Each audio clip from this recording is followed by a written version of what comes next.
रखिएगा। जब शिवरात्रि आए या प्रदोष व्रत आए, कैसे पूजन करना चाहिए, कैसा स्मरण करना चाहिए, लक्ष्मी को हम कैसे रिझाएं।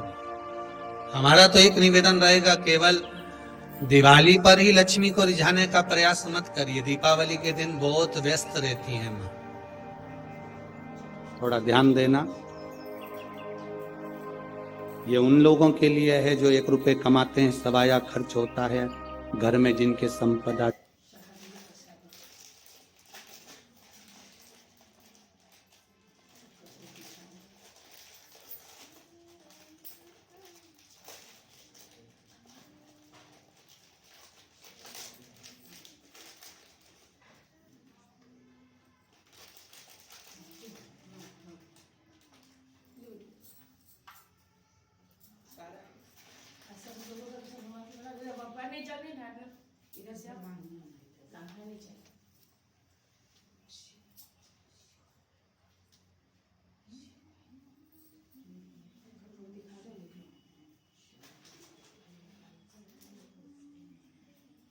जुड़ती नहीं, बीमारियों में पैसा ज्यादा जाता हो, या कहीं ना कहीं तकलीफें अपनी जिंदगी में आती है, उसके लिए शिव आराधना थोड़ा ध्यान से शुरू।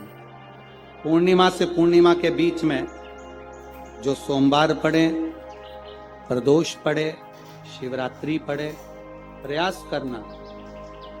अगर बहुत कष्ट की जिंदगी चल रही हो तो शिवरात्रि, प्रदोष और जितने सोमवार पड़ रहे हो उसमें एक बेलपत्र अशोक सुंदरी वाली जगह पर और शमी पत्र देवादिदेव महादेव के ऊपर,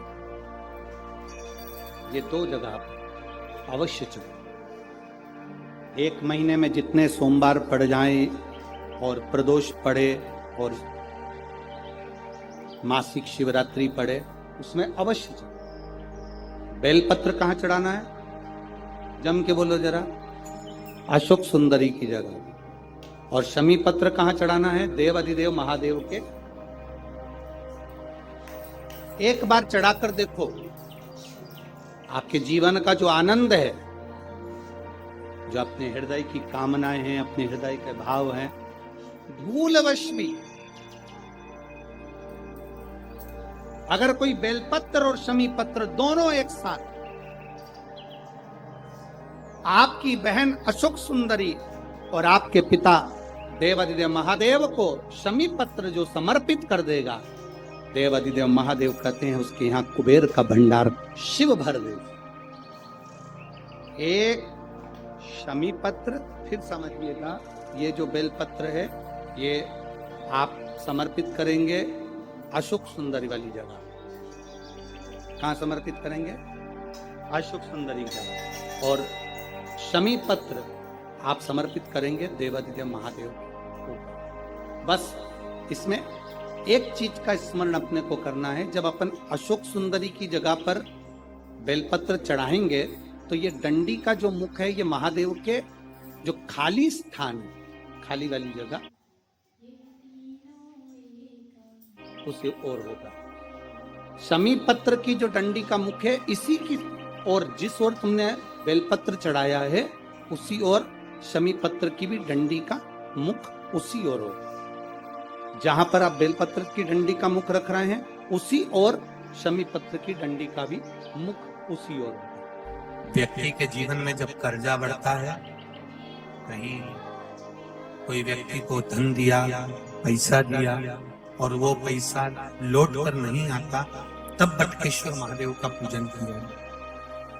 कोई व्यापारी धन खाकर भग गया, पैसा खाकर लेकर भग गया, नहीं दे रहा है, कहीं कर्जा बढ़ते चले जा रहा है, तब बटकेश्वर महादेव का पूजन किया जाए।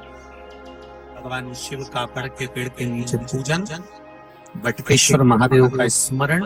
हम तो आप कहेंगे, अगर आपको कभी ऐसा लगता है कि हमारा धन नहीं आ रहा है या पैसा अटक गया है, तो बड़ के पेड़ के नीचे अगर कोई शिव जी का मंदिर हो या बट वृक्ष के नीचे शिव मंदिर ना भी हो, बड़ का पेड़ भी अगर कहीं हो तो एक लोटा जल बटकेश्वर महादेव के नाम से आप चढ़ाना प्रारंभ करो और बाबा से निवेदन करो। शिव कृपा अवश्य होगी और वो धन अपना वापिस अवश्य प्राप्त होगा।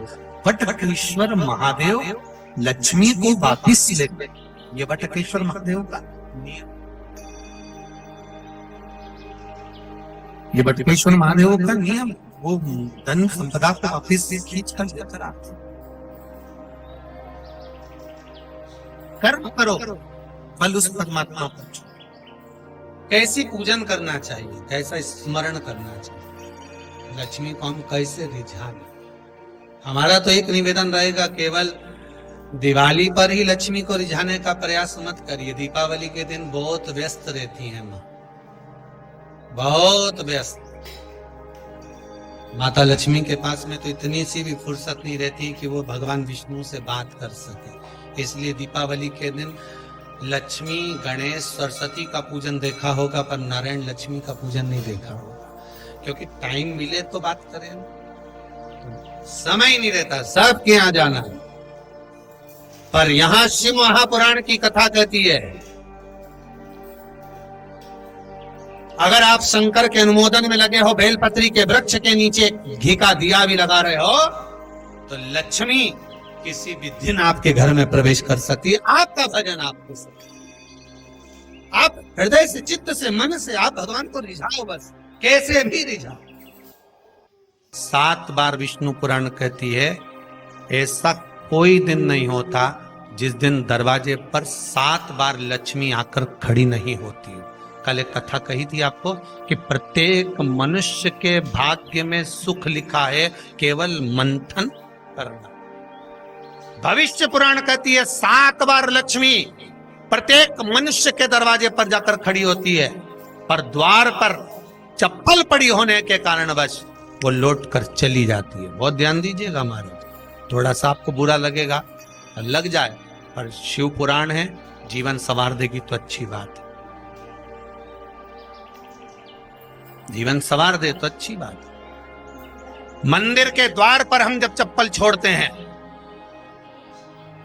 जिस मंदिर की चौखट पर चप्पल छोड़ी है, आप जितनी देर आराधना में लगे रहते हैं, उतनी देर तक आपकी चप्पल पर जितने लोग लांग कर जाते हैं, जितने लोग लांग कर प्रवेश करते हैं, उसका भी दुख आपके भाग्य में आता चले जाता है। ध्यान दीजिएगा जब चप्पल का भविष्य पुराण में पढ़िएगा कभी कि पादुका का महत्व क्या है, पादुका किस ओर उतारना चाहिए, पादुका को कहाँ रखना चाहिए, किस जगह पर बुआरी झाड़ू को रखना चाहिए, किस जगह पर चलनी को रखना चाहिए, सुई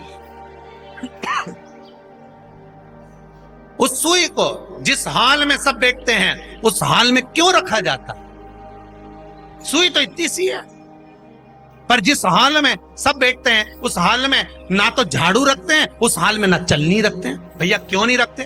कारण क्या है कि जिस हाल में सब बैठकर बात करें, आवक जावक की बात हो, व्यापार की बात हो, लक्ष्मी की बात हो, प्रेम स्नेह की बात हो, आपस में बैठकर सब चर्चा कर रहे हो, अगर वहां छलनी होगी, झाड़ू होगी, तो बैठे बैठे बात करने में विवाद चालू हो जाएगा। 15-20 मिनट तुमने बहुत प्रेम की बात करी, अच्छे से बात करी, पति पत्नी बहुत प्रेम की बात कर रहे थे, मालूम पड़े बात करते करते से कब झगड़ा उत्पन्न हो जाए तो समझ में नहीं आया। हमारी बहू को क्या हो जाता है, बैठे बैठे बात करते करते झगड़ा कर देती है। जरा सी बात में कारण क्या है? जिस हाल में तुम बैठ रहे हो, जिस कमरे में तुम बैठ रहे हो, जिस हाल के अंदर सब बैठकर चर्चा करते, बात करते, चित्त करते, आपस में बैठकर सब लोग एक दूसरे के बातचीत करने बैठे हैं, आय व्यय देखने बैठे हैं, दुकान व्यापार की बात करने बैठे हैं, उस जगह पर भी झगड़े का क्रम कहां से आ गया? एक ना एक का मुंह क्यों फूल गया? कारण क्या था? कोई बात टेंशन क्यों आ रहा है? मतलब उस हाल में या तो चलनी रखी है या झाड़ू रखी है, भले तुमने सोफे के नीचे फंसा दियो, भले तुमने पीछे फंसा दियो, पर पड़ी जरूर है, रखी जरूर है, कहीं ना कहीं पड़ी होगी। क्यों कहते हैं कि जिस हाल में आप बैठ रहे हो, जहां पर आप संपदा की बात कर रहे हो, दौलत की बात कर रहे हो, व्यापार की बात कर रहे हो, व्यवसाय की बात कर रहे हो, उस हाल में अगर कहीं कैलेंडर टंगा हो, कोई सामान ऐसा रखा हो, कोई पर्दा ऐसा लगा हो, कोई चीज ऐसी लगी हो, तो उसमें एक सुई उसमें रख दीजिए। क्यों कहते हैं? हमारे यहाँ दूल्हा भी जाता है ना, तो उसका जो साफा बनता है या जूता उसको पहनाते हैं, उस तक में पिन टच करके भेज देते हैं। बोलो सही है कि गलत है? दूल्हा तोरण लगाने जा रहा है, दूल्हा तोरण देने जा रहा है, तो उसके जूते में भी पिन घुसेड़ कर भेजते हैं, पिन लगा कर भेजते हैं, उसके साफे में पिन लगा कर भेजते हैं। एक भले सुई नहीं लगाएंगे तो आलपिन लगा कर भेज देंगे। क्यों भेजते हैं? उसका कारण क्या? कि लक्ष्मी को लेने जा रहा है, संपदा लेने जा रहा है। और जिसको वो ब्याह करने जा रहा है उसका संबंध सुई और धागे के संबंध जैसा हमेशा सिला हुआ होना चाहिए, उधेड़ा ना जाए, कैची जैसा कटा हुआ नहीं होना चाहिए। एक एक प्रमाण को जरा देखो तो। पर दुनिया के लोग कहते हैं साहब हमारे यहाँ तो सुख नहीं है, शांति नहीं। शांति तुमने भंग करी, कोई दूसरा भंग करा। चप्पल उतार दी दरवाजे पर, मंदिर के द्वार पर। हम तो यहाँ तक कहेंगे पशुपति व्रत करने जा रहे हो, पशुपति व्रत को धारण करने जा रहे हो, एक सोमवार मत पहनो चप्पल। जब मंदिर जा रहे हो तब दिन भर पहनो, मंदिर जाओ मत पहनो। कोई जरूरी है कि मंदिर पहनने चप्पल पहनना जरूरी है?